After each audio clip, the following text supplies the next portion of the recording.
Welcome to the Stallion Mockast, where mortal topics meet an eternal perspective. Here, we ride beyond the boundaries of mortality, beyond the narrow paths of right and wrong, and into the open plains of agape love, the eternal truth. The wild stallion has no reins, no bit, and no burden. Its freedom is its power, and its only companion is Christ.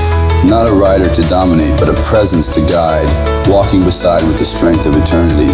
In this place, we don't wrestle with the binary of good versus evil. Instead, we uncover the beauty of what was always meant to be, the unity of creation, the logic of love, and the infinite possibilities of a father-centric cosmos. So saddle up, or better yet, let go, and join us as we gallop headlong into conversations that challenge, inspire, and awaken. This is not a journey for the faint of heart, but for those bold enough to embrace the untamed, the unbroken, and the eternal. Welcome, friend, to the Wild Stallion Mockast.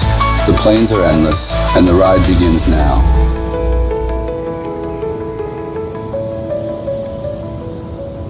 Greetings, beloved listeners, and welcome to the 9th episode in our April edition of WSM Presents, your sacred soundscape for eternal truth, divine love, and a splash of holy mischief to keep things beautifully alive. Before we dive in, a quick note: every voice you hear on the WSM is AI generated, woven together with deep care and reverence to embody these words with heart and presence. Each episode is prayerfully curated to awaken your spirit, renew your thoughts, and root you deeper in the unshakable love of the Father. You can find the full devotional reading at myutmost.org. And now, beloved, it's time to lean in as my husband Danial St lends his voice to Oswald Chambers for this timeless meditation. Selah. After that he appeared in another form unto two of them.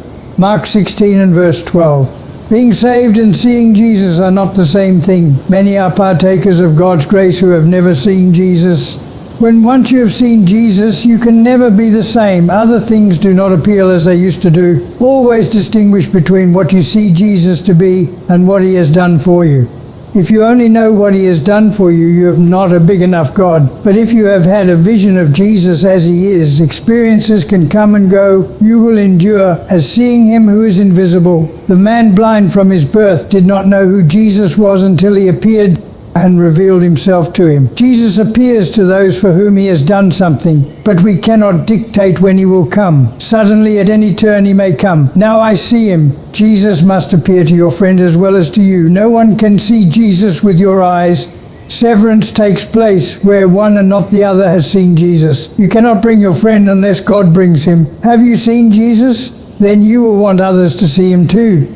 And they went and told it unto the residue, neither believed they them. You must tell, although they do not believe. Oh, could I tell, ye surely would believe it. Oh, could I only say what I have seen? How should I tell, or how can ye receive it? How, till he bringeth you where I have been? What's up, my peeps, my beloved bros and bros with wombs? Denny Anthony coming at you from the Wild Stallion Mockast. And yeah, I'ma be real with you, we are seriously not playing around on this one, you feel me? Today's devotional hits like a cosmic uppercut, straight to the soul. Matthew chapter 5, verse 8. Blessed are the pure in heart, for they will see God. Well, just saying it makes me pause, you feel that? That's not just a spiritual fortune cookie, that's a photonic sledgehammer of truth, aimed at the very core of who we are. So let's zoom in, yeah? If we haven't seen God, and I mean really seen him with immortal vision through the photonic field of infinite love, then bro, sis, we gotta examine the inner landscape. Not just a little soul maintenance, but a full-on internal expedition. 'Cause you best believe there's a sneaky little factor involved every single time. Ego. Yep, that lowercase God who wants the uppercase glory. That mini you inside you trying to boss around your eternal essence. The ego filters, twists, and blocks the purity required to see the unseeable, Father himself. A pure heart? It's not a well-behaved heart. It's not a self-righteous heart. It's not even a theologically polished heart. It's a heart that's been cleared out of all the junk. Cleared of contaminating ideologies, cultural distractions, the need to be right, the addiction to approval, and the fear of mortality. A pure heart is a quantum-clear receiver of love. It's not conflicted. It doesn't argue with logos. It doesn't compete with light.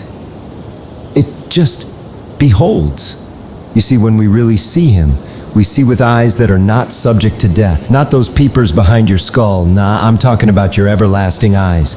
The eyes of your innermost being, the ones that don't fade, don't decay, and don't shut when the body sleeps. Those are the eyes that see God. Listen, if what you're seeing is still mortality, still sin, still separation, still sorrow, you're probably still seeing from the wrong side of the veil. Because the veil, that was torn from top to bottom. Now dig this. God transliterated himself into the flesh, bro. He came through as Jesus Christ, the Word become flesh, not just to be observed, but to be transferred. Yeah, transferred into us. That's what 2 Corinthians chapter 3, verse 3 is testifying about.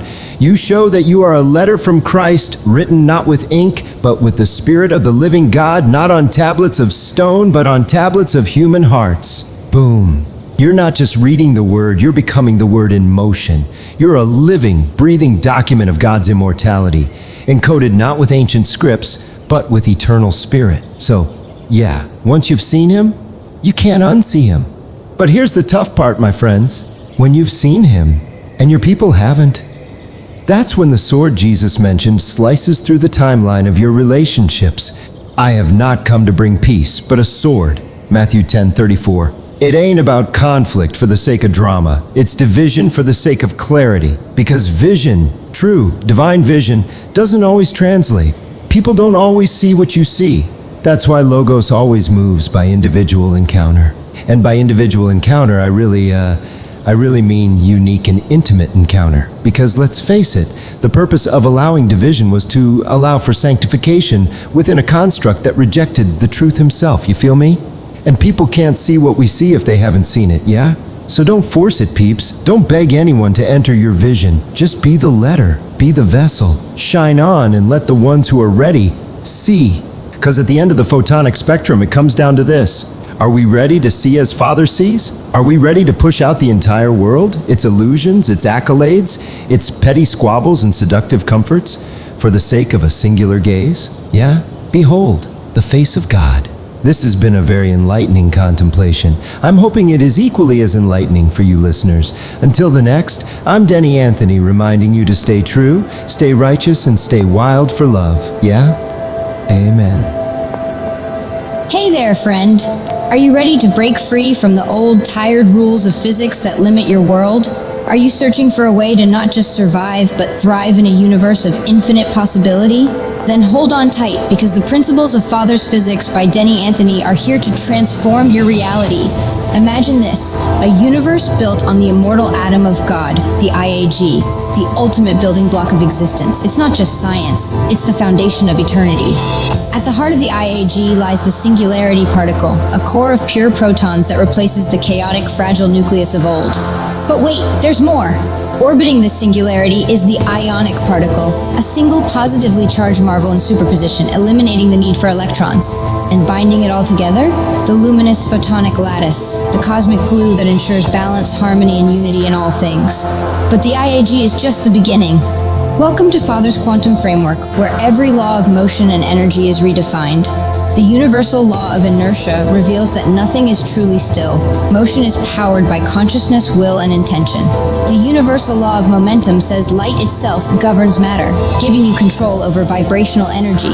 And forget Newton's outdated ideas. Father's universal law of motion brings synergy, action, and creation to a whole new level.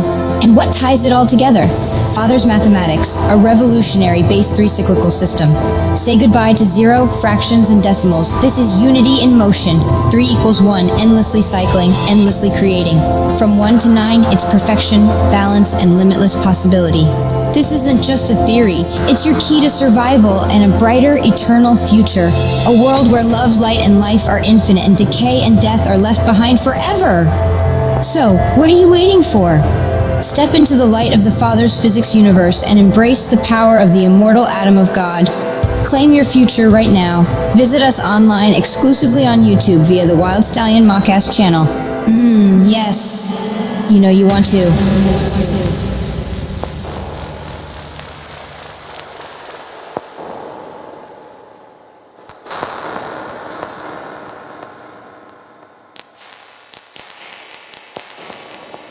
Hi there, I'm Cosmo Subatomic. I'd like to share a little bit about, well, me. I was once known as Anthony von Bach, a German man who was born in the lush Bavarian Alps, in a small village rich in tradition but torn by despair in the postmodern age. From an early age, he was drawn to music, inspired by Johann Sebastian Bach, believing the vibrations of music mirrored the vibrations of the cosmos. As a young man, Anthony's passion for understanding the universe led him to study theoretical physics at Heidelberg University. He was particularly captivated by the concept of superposition and the idea that all things are connected through unseen quantum threads. During his studies, Anthony experienced a profound spiritual awakening. While conducting an experiment involving photon entanglement, he observed something extraordinary, a flash of light that seemed to pierce his very soul. In that moment, Logos Man appeared, shining with radiant love and truth. Logos Man revealed to Anthony that his experiment had unlocked a path not merely through the fabric of space-time, but through the veil between mortality and eternity. Logos Man explained the narrow gate, the pathway within every person leading to biological immortality and eternal unity with the Father. Through rigorous training, deep contemplation, and unwavering faith, Anthony was guided by Logos Man to step through the narrow gate, leaving behind mortal limitations. Transformed by the photonic field, Anthony became biologically immortal, a vessel of the eternal Father's power. He embraced a new identity, Cosmos Subatomic. That is my story, my friend. May you be forever blessed in Father's Logos. Amen.